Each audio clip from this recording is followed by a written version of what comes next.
Hello there, everyone, and welcome back to another episode of the Purple Breakdown, a podcast covering the Baltimore Ravens. I am your host, Alex, and I'm so excited to be back. I know I'm back pretty quick, and I'm releasing almost an episode a day right now, but I'm going to be pretty busy this weekend, so I'm not going to be able to really release videos come this weekend, so I'm trying to stay up to date with everything right now and get videos out as of right now, since I won't really be available to get stuff out on this weekend.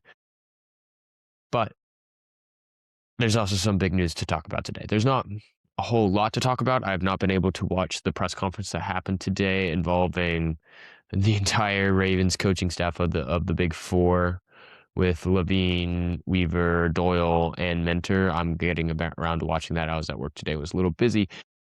So I'll finish watching that later and we can go in and discuss more into that tomorrow. But today I wanted to talk about some big news that has come out. And the first news is really sour news for Ravens fans. And I'll be honest, when I read this, it hurt. It was a little bit of a gut punch, which is that Tyler Linderbaum apparently rejected a contract extension offer by the Ravens. And this hurts because Linderbaum is the centerpiece of the offensive line for the Ravens. He's a Pro Bowler. He has done prolific for the Ravens as a center. He's consistent. He's the most consistent part of that line when he's healthy. And that's where I understand that the Ravens have had some questions and worries about Linderbaum because of his injuries that have happened in his rookie years. And he's coming to the end of his rookie contract now. But he's one of the players that I do not think the Ravens can afford to lose. He is a prolific player for the Ravens, is consistent all the time, and is needed to stay on the Ravens. And hearing that he did not agree to a contract extension hurts. It hurts to hear. It's something that you don't want to hear as a Ravens fan. You want him to stay on the team. You want him to continue to be a success on the Ravens and be the center linchpin of the offensive line as he's been for the past few years. I mean, he's graded on PFF at an 80.3 overall, and he only had 5 penalties and allowed 2 sacks. So he's consistent. He's a consistent player that is needed to stay on the Ravens. And it makes me to wonder, was the offer a lowball offer? Because you can't let him go. So what did the Ravens offer him that he said no to? Because it's got to be something more than he's got to be asking for money, or there's something going on else there, and that hasn't been released.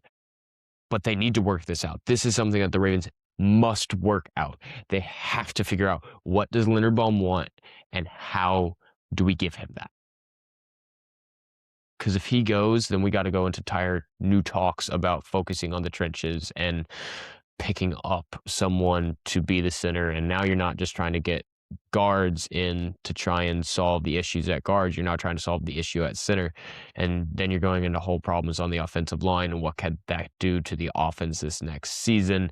So answer is, even though Tyler Linderbaum rejected this first offer, you need to give him another offer and get him to re-sign and be a Raven for however many years that contract is. Hopefully it's like a 4-year-long contract that keeps him around for a while longer. But we'll have to wait and see. And that is the gut punch news right now. That's the news that hurts. But on the other hand, we do have some good news, and it's encouraging news coming in and hearing Declan Doyle talk about his vision for the offense and how he wants the offense to continue to operate going forward. I did get to manage to watch a little of the press conference today, and they asked about his vision of Lamar in this offense coming in the next season. And his answer is he is enamored by Lamar Jackson. He is completely in awe of the talent that Lamar has.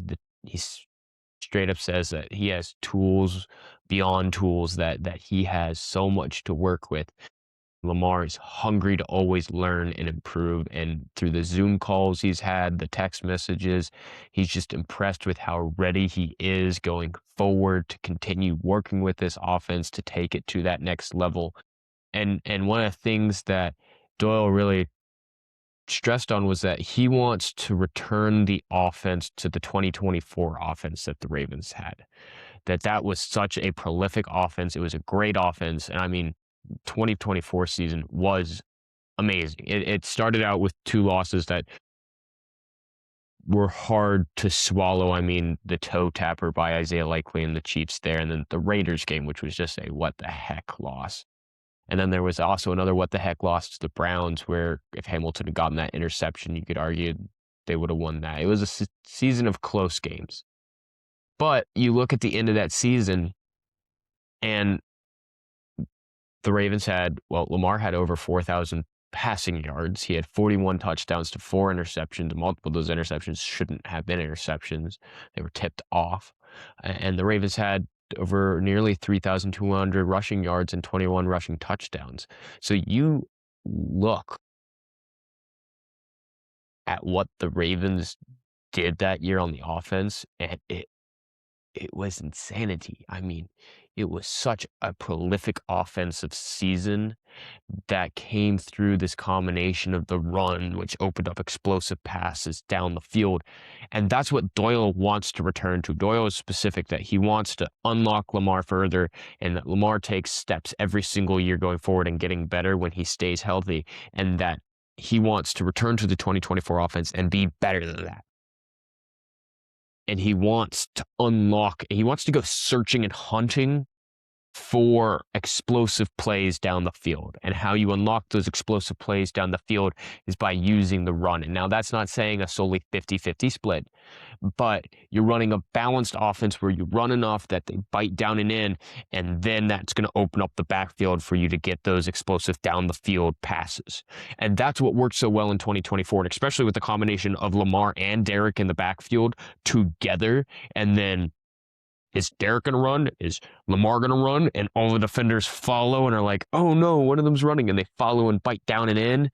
And when they all bite down and in, Zay and others, and Rashad Bateman and all these others got open in the backfield, which just let Lamar rip down the field and find open targets and just go.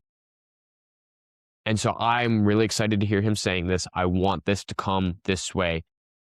I think it's the way the Ravens need to go, and the way they need to move going forward is return to this 2024 offensive style that Declan Doyle is going to try and bring back, which I understand hunting those big plays. Now, not all the time you can hunt those big plays. You need to be able to accept what's given to you at times so that you can just keep the next play coming. Because if you just hunt big plays all the time and you're in third and long situations almost every single drive, then that's not going to end well. So at times you do need to take what is given to you, but I like hearing that he wants to return to the method that works, and he's had experience working with this before.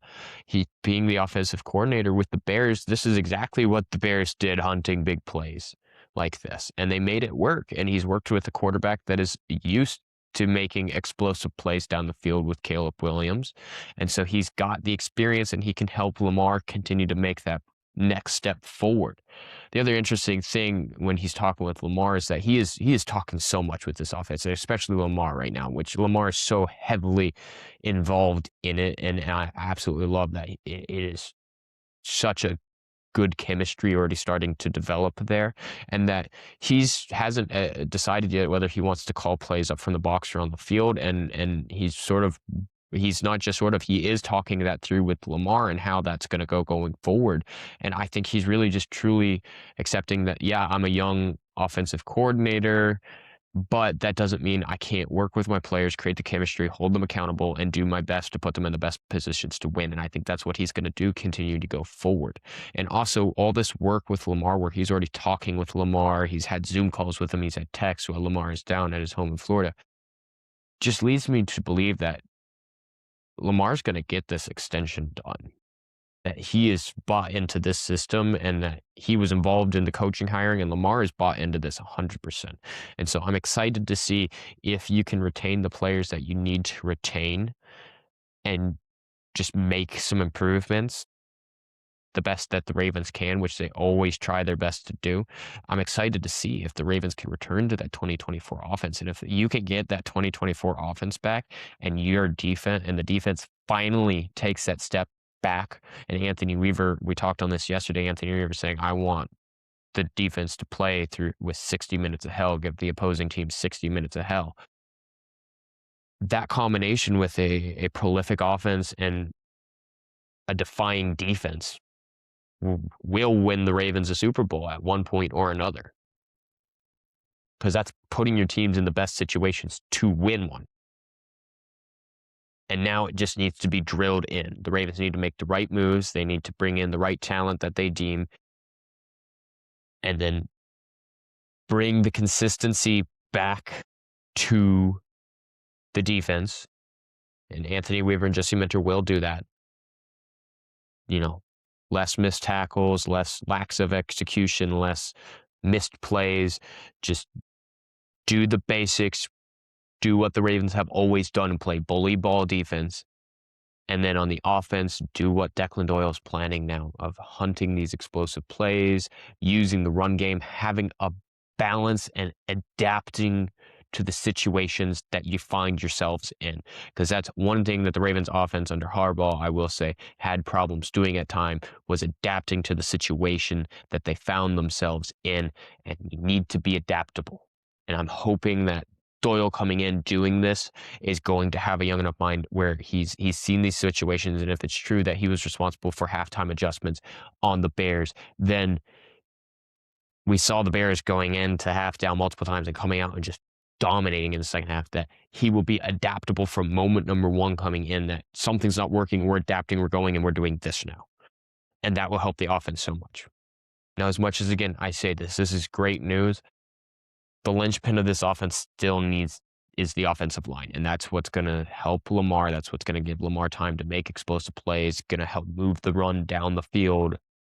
And you really need this re-sign Linderbaum. So I need over these, before free agency opens up, I need them to be talking more with Linderbaum, give him another offer, and give him one that he wants and that he will sign on. So I know this has been a short episode, but I just wanted to get this episode out. That's the biggest news that's come out today. Again, sorry to give a gut punch to everyone talking about Linderbaum and him not accepting the offer that was put out on the table in front of him reportedly. But the Ravens will recover, and I'm more than certain that another offer will be given to him. This is a player that the Ravens cannot afford to lose, and I'm excited to hear the news going forward about the offense, who they're going to pick up in free agency, and we'll keep going forward with that. Tomorrow, the mock draft will be put out. We'll be doing another mock draft as more news comes out on that. Now, just remember, the draft will be very dependent on who the Ravens pick up in free agency and who they're able to re-sign from the unrestricted free agents and restricted free agent leaving the Ravens this next year. So if you can re-sign the key ones there, that's really going to influence your draft. And we can just keep adapting to that. So I'd like to thank you all for joining in and listening to the podcast. If you are not subscribed on YouTube, please subscribe. If you like the content, like the video, leave a comment. I stress it every single time, but it's so true. I started this because I wanted to talk Ravens, and when you guys comment on the videos and you talk Ravens, that's what makes my day. I want to talk Ravens, and I want to talk it with you guys. So please leave a comment. It makes my day. I want to talk with you guys too. If you're on Spotify, follow, leave a review, leave a comment. Makes my day there too. Thank you so much for joining in, and I can't wait to make the next episode. Have a great day.